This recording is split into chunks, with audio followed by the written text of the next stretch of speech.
कहानी के शुरू में हमें एक आदमी दिखाया जाता है जिसको एक मॉन्स्टर ने पकड़ा हुआ था। उसके गले के अंदर जंजीर थी और वो कीचड़ के अंदर कुछ ढूंढ रहा था। उसे देखकर ये बात तो साफ थी, जो चीज भी वो ढूंढ रहा था वो उसकी जान बचा सकती थी। पर तभी अगले ही पल एक तेज आवाज आती है और जैसे ही वो आदमी इस आवाज को सुनता है तड़प कर मर जाता है। फिर वो मॉन्स्टर उसको खींचकर अपने साथ ले जाता है। इसके बाद हमें एक लड़की कैथी दिखाई जाती है जो एक छोटी सी टाउन में रहा करती थी और ऑफिसर थी। वो जेल में एक लड़के के पास जाती है और उसे बुरी हरकतों से रोकती है जो दूसरे लड़के के साथ मिलकर कर रहा था। कैथी उसे ऐसा करने से हटाती है पर वो लड़का तो कैथी पर हमला कर देता है। जिस लड़के से कैथी उसे मना कर रही थी कि इसके साथ मिलकर दोबारा बुरी हरकतें मत करो, तभी जिस लड़के को कैथी मना कर रही थी पर उधर कैथी का हस्बैंड भी आ गया था। भी कैथी ही की तरह ऑफिसर था। वो उस लड़के को पकड़कर अपने साथ ले जाता है। हमें कैथी की जिंदगी के बारे में पता चलता है कि वो अपने हस्बैंड से अलग रहा करती थी। उसका एक छोटा सा बेटा भी था। कैथी का बेटा रहा तो उसके साथ ही करता था पर काम के सिलसिले में अक्सर वो मसरूफ रहा करती थी,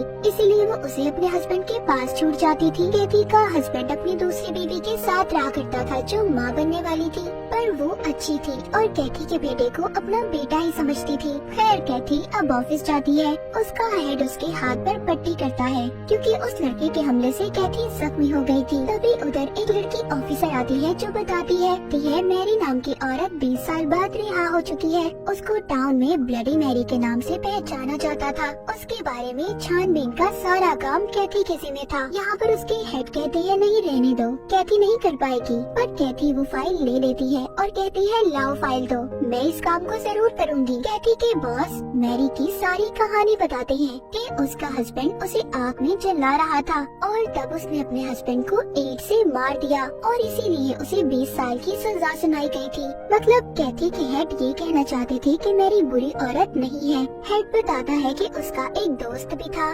जिसे वो पसंद करती थी और लोगों का ये कहना था कि वो अजीब से कपड़े पहनकर घूमा करता था जिसके बारे में किसी को कुछ नहीं पता। टाउन के सभी लोग उसे डाइन समझते हैं और उसका टाउन में काफी खौफ भी है। सारी कहानी सुनने के बाद कैथी अब मैरी के घर जाती है। रास्ते में जाते हुए उसे 2 बच्चे मिलते हैं जो किसी डाइन को ढूंढ रहे थे। कैथी उन्हें कहती है बच्चों तुम यहाँ पर क्या कर रहे हो, घर जाओ, जानते हो ये इलाका बिल्कुल ठीक नहीं है। ये कहकर कैथी वहाँ से चली जाती है। हम देखते हैं एक मॉन्स्टर ने उन बच्चों पर नजर रखी हुई थी। कैथी मैरी के घर पहुँच चुकी थी और आते ही उसके पाँव पर कुछ बांध देती है और कहती है आज के बाद तुम यहाँ से कहीं नहीं जा सकती, मुझे यहाँ पर तुम्हारी छानबीन के लिए भेजा गया है। मैरी कैथी को बताती है जब उसे जेल हुई तो वो माँ बनने वाली थी और फिर जैसे ही उसका बच्चा पैदा हुआ उसको दूसरी फैमिली को दे दिया गया। कैथी मैरी से बात करने के बाद चली जाती है। वो अपने बेटे को अपने हस्बैंड के घर से लेती है और उसके साथ रात को वक्त गुजारती है। उधर वो बच्चे जिनको कैथी ने देखा था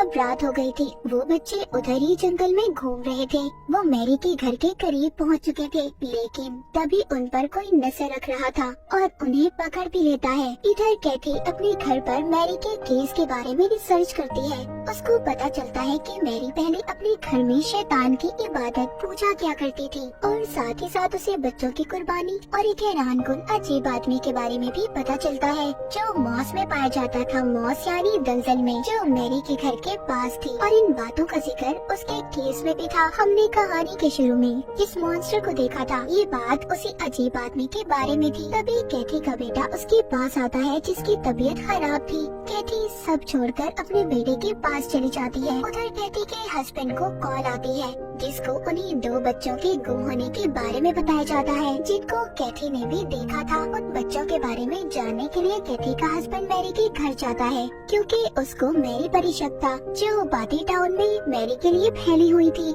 वो मैरी के घर की तलाशी लेता है जिसमें उसे कुछ अजीब सी चीजें दिखाई देती है और उन्हें देखकर ऐसा लग रहा था जैसे कोई उधर काला जादू करता हो। पर कैथी के हस्बैंड को कुछ भी समझ नहीं आता और न ही उसे उन चीजों के बारे में पता चलता है और न ही उसे मैरी के खिलाफ कोई सबूत मिलता है, इसीलिए वो वहाँ से चला जाता है। सुबह को सारी टीम उन्हीं बच्चों को ढूंढती है जिसमें कैथी भी शामिल थी। कैथी का हेड कहता है ब्लडी मैरी के बारे में कहानियाँ ऐसे ही नहीं बनी, पर कैथी कहती है नहीं ऐसा कुछ नहीं है क्योंकि उसे लगता था कि मैरी सुधर चुकी है।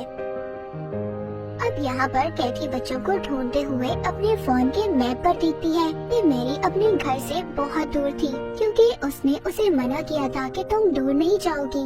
इसलिए कैथी उसका पीछा करती है और उस तक पहुँच जाती है। उससे कहती है, मैंने तुम्हें मना किया था मैरी कि तुम अपने घर से दूर नहीं जा सकती। जिस पर वो जवाब देती है कि ये मेरे डैड का घर है, मैं यहाँ पर कुछ वक्त गुजारने आई थी। अब कैथी मैरी को उसके घर छोड़ती है, पर जाते हुए वो कैथी से उसकी जिंदगी के बारे में कुछ सवाल करती है, जैसे शादी, बच्चे, पर कैथी उसकी बातों पर ध्यान नहीं देती और चली जाती है। उसकी दूसरी तरफ इसकी टीम को जंगल में बच्चे तो नहीं मिलते, पर एक आदमी की लाश मिलती है जो शायद उसी आदमी की थी जिसको हमने कहानी के शुरू में उस अजीब मॉन्स्टर के पास देखा था। उधर कैथी के हस्बैंड को लकड़ी से बनी हुई कुछ चीजें भी नजर आती हैं, जो बिल्कुल वैसी ही थी जो इसने मैरी के घर में देखी थी। कैथी अभी भी इन बातों पर यकीन नहीं करती कि सब मैरी ने किया होगा। रात को मैरी अपने बेटे के पास जाती है। असल में उसने जो कुछ भी कहानी कैथी को सुनाई थी सब झूठी बातें थी कि उसके बच्चे को उससे छीन लिया गया था। मैरी का बेटा तो उसके पास ही था और उसके बेटे ही ने उन्हीं दो बच्चों को भी पकड़ा था जिनको कैथी ने जंगल में भी देखा था। दरअसल मैरी यहाँ पर बच्चों पर जादू करने वाली थी, जो इसके बारे में सब जानते थे कि मैरी डाइन है और काला जादू करती है, और इसी के बारे में रिसर्च कैथी ने भी की थी। मैरी अब उन बच्चों को मार देती है। अगले दिन रिसर्च टीम को उन्हीं दो बच्चों की लाश मिलती है जो एक शेप में लेटे हुए थे। उन्हीं बच्चों की लाश के पास लकड़ी से बनी हुई चीजें भी पड़ी थी। बच्चों की मौत के बाद सब लोग बहुत ज्यादा परेशान हो गए थे। कैथी का हेड जब बच्चों के घर जाता है तो उन बच्चों के माँ बाप उन पर काफी गुस्सा करते हैं और सब चीजों का कसूरवार मैरी को कहते हैं। वो कहते हैं जब से वो हमारे टाउन में आई है सब कुछ दोबारा से गलत होने लगा है और हमारे बच्चों की मौत की जिम्मेदार भी वो ही है। उन बच्चों के माँ बाप के साथ बाकी टाउन के लोग भी मैरी को मारने के लिए निकल जाते हैं, क्योंकि सबको अपनी फैमिली को बचाना था। सब ये सोच रहे थे कि आज जो उन बच्चों के साथ हुआ कल को उनके बच्चों के साथ भी हो सकता है। उधर कैथी अपने हस्बैंड को कॉल करती है। सब मैरी के घर के बाहर इकट्ठे थे, पर कैथी और उसका हस्बैंड सबको समझाकर वहाँ से भेज देते हैं। कैथी का हस्बैंड उसे कहता है कि मुझे मैरी पर शक है, उसी ने बच्चों को मारा है। वो कहती है नहीं, मुझे लगता है कि मैरी अब बदल चुकी है। इन सब बातों के बाद कैथी का हस्बैंड तो चला जाता है। कैथी अब मैरी के घर जाती है उसे देखने। कैथी जब मैरी के पास जाती है तो वो उससे कहती है, तुम यहाँ से दूर क्यों नहीं चली जाती, मेरा पीछा छोड़ दो, चली जाओ यहाँ से। तभी कैथी उधर ही खून से भरी बाल्टी देखती है और हम कैथी के पीछे उसी अजीब आदमी को देखते हैं। आगे दिखाया जाता है कैथी बेहोश थी, उसको मैरी ने बांधकर अपने पास रख लिया था। इन सब में उसका बेटा भी था। मतलब कैथी अब तक जो मैरी के बारे में सोच रही थी कि वो बदल गई है, सब झूठ था। मैरी बिल्कुल वैसी ही थी जैसा उसके बारे में लोग जानते थे। मैरी कैथी को बताती है, हाँ मैंने ही बच्चों को मारा है, और कैसे मैं ये भी बता सकती हूँ। मैरी यहाँ पर विच क्राफ्ट काला जादू किया करती थी। तभी मैरी कैथी के गले में जंजीर डालकर उसी जगह पर ले जाती है जिधर दलदल थी, जो हमने कहानी के शुरू में भी देखा था। उसके साथ उसका बेटा भी था। मैरी कहती है कि तुम्हें इस जगह पर मैंड्रिक को ढूंढना होगा और ख्याल रखना कि वो जाग ना जाए। अगर वो जागा, उसने शोर किया तो उसकी आवाज से तुम मर जाओगी। कैथी के पास कोई और रास्ता नहीं था, इसीलिए वो जल्दी जल्दी जमीन से मैंड्रिक को ढूंढने लगती है। दरअसल मैंड्रिक एक रूट जड़ होती है और इसका इस्तेमाल विच क्राफ्ट में काले जादू में किया जाता है। ये जड़ हिरन के चेहरे जैसी होती है और ये असल में पाई जाती है, जैसे कीचड़ या दलदल वाली जगह पर। ये काले जादू में इमोर्टैलिटी,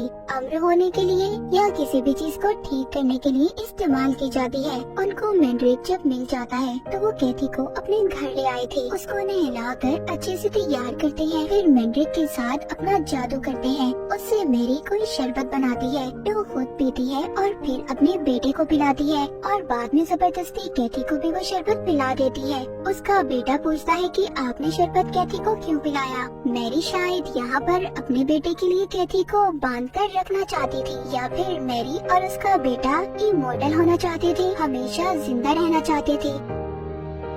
उधर कैथी को सपना आता है जिसमें वो खुद को मैंड्रिक की माँ के रूप में देखती है और साथ ही वो अजीब मॉन्स्टर जैसा आदमी भी। कैथी ये देखकर डर जाती है और वो नींद से जाग गई थी। वो देखती है उसके पाँव की चोट भी बिल्कुल ठीक हो चुकी थी। मतलब उस शरबत में कोई ना कोई तो जादुई ताकत थी। कैथी सारे घर में घूम रही थी। उसको मैरी और उसका बेटा कहीं नजर नहीं आते। कैथी को अपना फोन भी मिल जाता है। वो जल्दी से फोन करती है। दरअसल कैथी ने उसी लड़के को फोन किया था जिसको हमने कहानी के शुरू में देखा था, जिसको कैथी बुरे काम करने से रोक रही थी। तभी उधर मैरी और उसका बेटा जाती है और कैथी को पकड़ लेती है। इसी दौरान जादुई शरबत का जार नीचे गिर जाता है। इसे देखकर मैरी का बेटा बहुत रोता है। वो अपने बेटे को संभालती है और कैथी को एक कमरे में ले जाकर बंद कर देती है। दूसरी तरफ वो लड़का कैथी के हस्बैंड के पास जाता है और बताता है कि मुझे कैथी की कॉल आई थी। मुझे लगता है कि वो मुसीबत में है, पर वो उसकी किसी बात पर यकीन नहीं करता और उस आदमी के घर चला जाता है जिसको हमने सबसे पहले कहानी के शुरू में देखा था। कैथी का हस्बैंड जब घर जाकर देखता है तो उसे मैंड्रिक, काला जादू करने की चीजें और साथ ही साथ मैरी के बेटे के खिलाफ सबूत भी मिलते हैं। वो समझ गया था कि इन सब चीजों के पीछे मैरी का हाथ है। वो इन सब के बारे में अपने हेड को बताता है और मैरी के घर की तरफ निकल पड़ता है। यानी कि शुरू में हमने जो आदमी देखा था जिसके गले में जंजीर थी, वो भी कैथी की तरह मैंड्रिक को ढूंढ रहा था। उसने वक्त से पहले उसे नहीं ढूंढा होगा, इसीलिए वो उसकी आवाज से मर गया। उधर कैथी किसी तरह खुद को आजाद करवा लेती है। कैथी का बेटा जो उसके हस्बैंड की दूसरी बीवी के साथ था, अचानक से गायब हो जाता है। उसको उसी अजीब आदमी ने पकड़ा था क्योंकि मैंड्रिक के काले जादू से पहले किसी भी बच्चे को मारना जरूरी था। तो यहाँ पर हमें पता चलता है कि मैरी दरअसल सबसे पहले बच्चों को मारकर उनको कुर्बान करती थी, फिर किसी भी इंसान को पकड़ कर लाती थी, जैसे पहले वो कहानी के शुरू वाला आदमी, और फिर कैथी जो उसके लिए दलदल में से मैंड्रिक को ढूंढता है और इसी वजह से इसको ब्लडी मैरी कहा जाता था। और जो शरबत वो बनाती थी उसको बनाने के लिए मरे हुए बच्चों का खून और मैंड्रिक का इस्तेमाल करती थी। अब खैर इन सबके बाद कैथी का हस्बैंड मैरी के घर पर आता है और उससे कैथी का पूछता है, पर तभी अचानक से उसका हेड आकर उसे चाकू से मार देता है। बाद में मैरी कैथी के हस्बैंड को दोनों ने मिलकर मार दिया था। यहाँ पर हमें पता चलता है कि कैथी और उसके हस्बैंड का हेड मैरी से मिला हुआ था और इसी हेड ने मैरी के बारे में कैथी को उल्टी सीधी कहानियाँ सुनाई थी। और शायद वो लड़का जिसके बारे में बताया था कि मैरी उसको पसंद करती थी, वो भी यही हेड ही था। कैथी को सब बातों का पता चल चुका था, पर अभी वो कुछ नहीं कर सकती थी। वो जंगल की तरफ भागती है। उसे वहाँ पर अजीब मॉन्स्टर भी नजर आता है जो उसके बेटे को साथ लेकर जा रहा था। वो उस पर पीछे से हमला करती है। यहाँ पर ये उस मॉन्स्टर को बहुत मारती है। वो नीचे गिर जाता है। हमें पता चलता है कि ये कोई मॉन्स्टर नहीं बल्कि मैरी का बेटा था जिसने मॉन्स्टर वाला सूट पहना हुआ था। यानी कि कहानी के शुरू में हमने जो मॉन्स्टर देखा था वो भी मैरी का बेटा ही था। कैथी उसे मारकर अपने बेटे को बचा लेती है। उधर मैरी के पास कैथी का हेड था जो असल में 20 साल पहले वो ही लड़का था जिसके लिए मैरी ने अपने हस्बैंड को मारा था।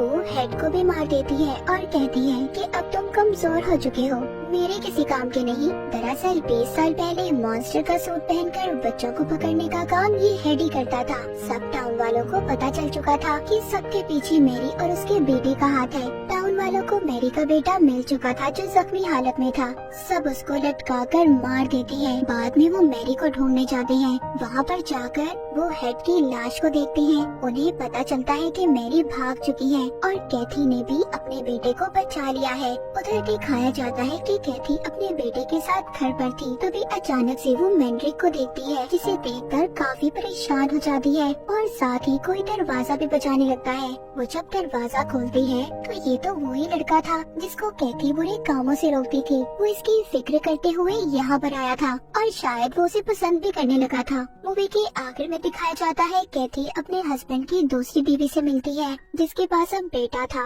उधर दूसरी तरफ मैरी जो अब बहुत दूर जा चुकी थी, वो कहाँ गई थी कोई भी नहीं जानता था। मैरी के जाने के बाद टाउन में बच्चों का गुम होना, उनकी मौत होना, सब कुछ बिल्कुल ठीक हो चुका था। कैथी अपने हस्बैंड के बच्चे के साथ थी। उधर मैरी जो दूर जा चुकी थी कोई बहुत बड़ा जादू कर रही थी जिसको कैथी भी महसूस करती है क्योंकि उस मैंड्रिक शरबत की वजह से कोई ताकत तो कैथी में भी थी जो मैरी की ताकतों को महसूस कर पा रही थी। अब मैरी क्या कुछ बड़ा करने वाली थी जिसका सामना कैथी को करना पड़ेगा। और इसी के साथ ये कहानी यहीं पर खत्म हो जाती है।